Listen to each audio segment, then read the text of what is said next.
Hello and welcome. In this video, I'm going to be showing you how you can call Telegram group. Now, one thing to note is that as of April 2024, voice call for the group is only available for Telegram beta users. By the time you are watching this video, maybe voice group call is also available. But for now, only group video calls are allowed. So let's go ahead and see the same. First, launch your Telegram app and make sure you've logged in. Now select the group that you want to call.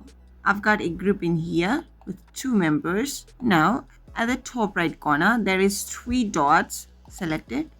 Now click on this group name and there is on the top right corner 3 dots selected. We have a option start video chat. Now if you click on start video chat, and while using the app, you can either start video chat right away or schedule video chat. Now you know how to call Telegram group in Telegram. If you found this video helpful, do give this video a big thumbs up, and if you still have any questions or comments regarding calling Telegram group, then you can leave them in the comment section. We'll get back to you right away. Until next time, bye bye.